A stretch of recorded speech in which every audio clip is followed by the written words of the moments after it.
Hello and welcome to round 13 coverage of Grand Prix Rotterdam. I'm Brian David Marshall. It is my pleasure to be joined by Matej Zadelkai here in the booth as we watch a match between the Dutch team and this international squad of France and Japan. You see Bas Mellis on the left, Jeremy Desani on your right, and he's opened up with a Cogworkers Puzzle Knot, an Aether Theorist for Bas Mellis, a blue-white mirror. Oh, this might go long. We've seen these blue base deck really get into the long game, but you mentioned that Jeremy has an insane deck. Jeremy has a couple of board breakers. Okay, and I see he has a couple of card advantage cards. He has the Fumigate in hand, that is the one that I think you meant, but he also has Glimmer of Genius, Impeccable Timing, Aether Meltdown. Already lots of stuff going on in his hand. And here you see him attacking with a servo into an Aether Theorist. He's advertising. Put up a big banner. He says impeccable timing. Yeah, alternate but it could be built to last. Yeah, absolutely. And both are common. So Bas Mellis wants to keep his Aether Theorist around. As you can see, I don't think he had the island for the turn through Theorist. So I think he wants to keep scrying here, especially with a Cloud Blazer in hand, and Whisper Angel, and a Revoke Privileges. Very similar looking decks, actually. Yeah, and he didn't have the fourth land, so he wants to keep that Theorist, keep scrying, and keep ramping up his mana. Fourth land for Jeremy Desani. By the way, you see he's also got an Inventor's Fair there. Why not? And here's a Propeller Pioneer. He's going to make a servo. He's just going to sit back this turn. And gets to start gaining some life. No, and Bas Mellis will start to get the scrying. I think he found land. Yeah, I was going to say, that is 100% to be a land. Okay, go revoke the privileges of the Propeller Pioneer. Jeremy does not care about that at all. Yeah. I think Bas's deck full of these auras might not match up that well against Jeremy, but on the other hand, Jeremy has all these Aether Meltdowns that are also not the greatest. And Jeremy also started to gain some life with that Inventor's Fair. As I mentioned, this game will go long. At least that's what it looks like, especially once Bas starts to Cloud Blazer, Wispreaver, Angelid, draw some cards. Now here come the servos. Here is the impeccable timing for the Aether Theorist. He's going to scry. Digging for lands. He'd love to find land number 5 because that's going to really unlock his deck. He's going to get the Cloud Blazer and start digging away. Also has a Sky Swirl Harrier. So another 5-drop that he wants to keep. So I think... And a Wispreaver Angel that he'd love to get land on the board. Ooh, yeah. Maybe, the turn after he plays that Cloud Blazer. Yeah. Let's see if he finds the land.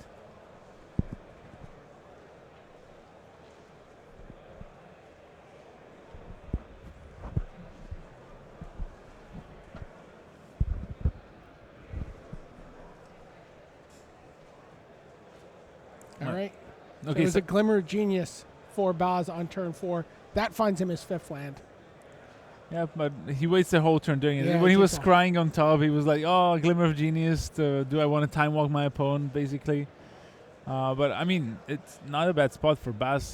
Jeremy doesn't have that much pressure going on, just the 3 servos piling in. But he is going in the opposite direction for life totals. Yeah. I know. Nimble Innovator. Yep, draws a card. And Jeremy also has a Glimmer of Genius of his own, so. All right, land number 6 here for Bas. He's going to play that Cloud Blazer, though. For sure. He will start to get the train rolling. He might want to start over the Sky Swirl Harrier. Yeah. Just to have a good blocker, but yeah. The card advantage is too good to pass up.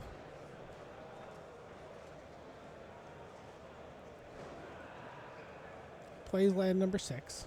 And draws an Iron League Steed as well. It's another good way to deal with some servos. Let's see what Jeremy can do. Fumigate has been kind of a blank here in hand for Jeremy Desani.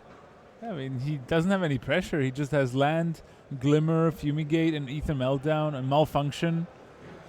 Not cards you'd want to see. Kind of interesting that Jeremy's deck looks very similar to the deck he played yesterday on day 1. Yeah.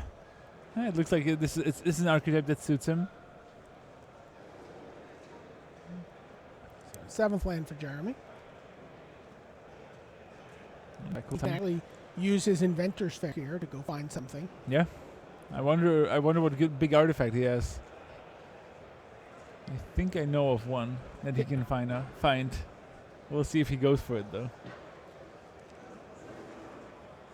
Cloud Blazer attacks. It's going to untap with a Wisp Weaver Angel.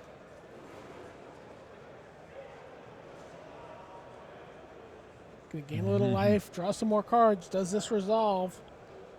No, Jeremy's now going through his options because he can maybe Glimmer of Genius in response and try to find something. So he's trying to figure out, okay, what can I do to break this up? Find like a revolutionary rebuff or something Maybe, if that's yeah. what he has in his main. Yeah, but or he's going to hold off and now we'll sack the Inventor's Fair and go for a bomb artifact that I'm sure he has hiding in his deck. Yeah, well, he's definitely going to go a digging. Oh my gosh. He has options. Sky Sovereign, the best one. Wow. He also had a Cataclysmic Gear Hulk. Not the best on this board, but certainly a good card. Yeah, now Batman will be like, oh, dang. Look at Bass Malice's deck is also quite sweet. He has Aviator Mechanics in hand as well. It will not get a chance to return the Cloud Blazer though. Yep. Because that gets shot down from above by the Sky Ship. The Sky Sovereign is so hard to deal with as well. One of the more exciting cards we got to preview at PAX.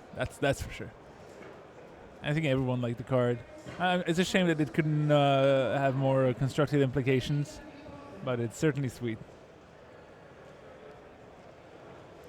And remember, both teams are in place number 1 and number 2 in the standings, so at the top of the table clash here. Yeah, you can see their records. Yeah, and we think that the winner will make the top 8, unless something crazy happens. It might still be enough for the team of Jeremy Desani to lose and then win the following round, so right, still not impossible. Yeah, their tiebreakers will be among the best. Yeah, All certainly. Right. In comes the Wisp Weaver Angel. Yeah, Jeremy could have crewed the Sky Servant to block, but I'm sure he's scared of... Thinking about impeccable timing. Yeah, or again, the build to last. Okay, there's the 3/4 flyer. Survives the Sky Sovereign.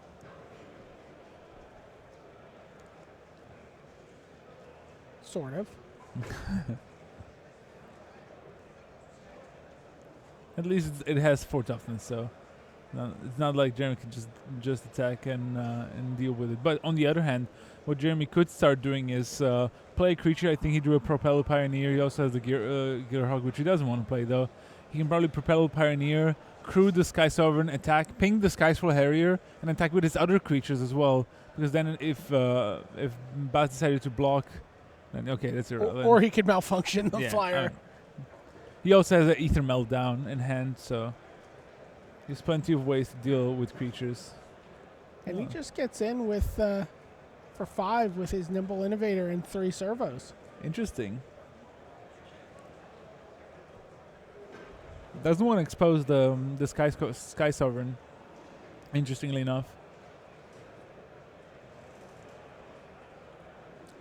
I mean, so basically exposing it to you're thinking about a Sky Whaler shot there is basically the card? Yes, Sky Whaler shot was one. Another one could be maybe like an acrobatic maneuver on the Wisp Weaver Angel. Sure. Bounce, flicker the Sky Swirl Hair and double block.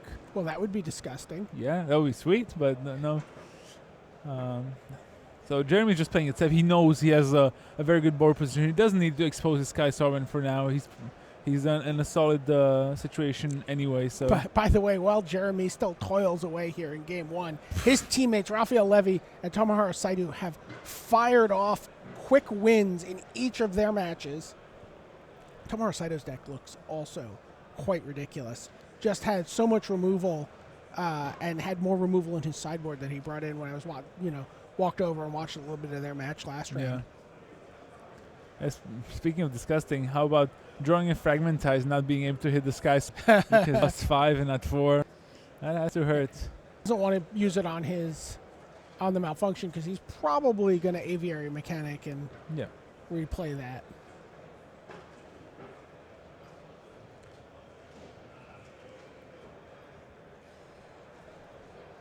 mean, he can decide what he wants to do. And Oh, I see what he's. Oh, there's the Aether Meltdown. Yeah, so that's that can take care of that, but I don't think it's that big of a problem for Buzz since he has that aviary mechanic. Right, now he's going to return the Wisp Weaver, replay the Wisp Weaver, and then reset the carrier. Yeah. That is a sweet play as well, so yeah. Bounce my guy. Play my guy. Flicker my Harrier and play that. And he could also, if he really wanted to, he could fragmentize one of the servos just to be 100% sure that there's not going to be any Sky Servant shenanigans. But I think he'll hold off for now. It's not really worth it, especially when Jeremy has quite a few cards in his hand that he can still play. Plus, also, Jeremy will not want to attack the Sky Sovereign into the 2 flyers there. I think Bas would happily trade it if gotten the opportunity.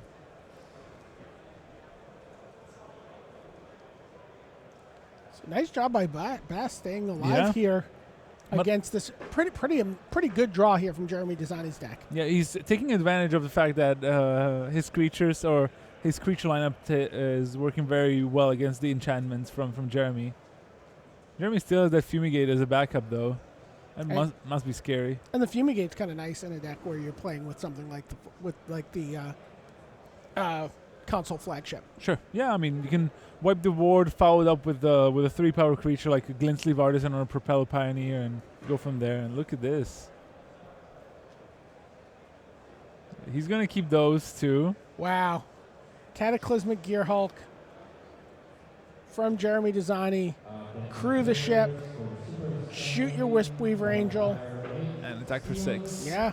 Yeah, that was a good And that's going Gearhulk. to drop Basmelis to 7 life. Yeah, and again, he's stranded with that Fragmentize in his hand, and there's 2 5-casting cost artifacts in play that he just can't touch. Doesn't even need the Fumigate. Jeremy's deck looks great. Yeah, it's really spectacular. Yeah. But now Bas, he has another Revoke Privileges that he was keeping in hand for exactly this sort of situation. So he can definitely play Revoke Privileges and follow it up with maybe another Harrier. Yeah, no Sky Swirl Harrier. Yeah. In fact, gets to attack for 4 here. Yeah, so this is a match of haymakers. Look at Sky Swirl Harrier now. So maybe Jeremy Designer will be forced to Fumigate in a turn or two, because now he can't crew the Sky Siren with the Gearhulk. He does have a Propeller Pioneer, which he could, but he might just be forced to Fumigate. By the way, talk about an embarrassment of riches. Jeremy Designy hasn't even had a turn to cast Glimmer of Genius in his hand the entire game. Yeah. No Fumigate yet. I'm just going to start attacking you because you're going to be down to 1 here, unless you chump block.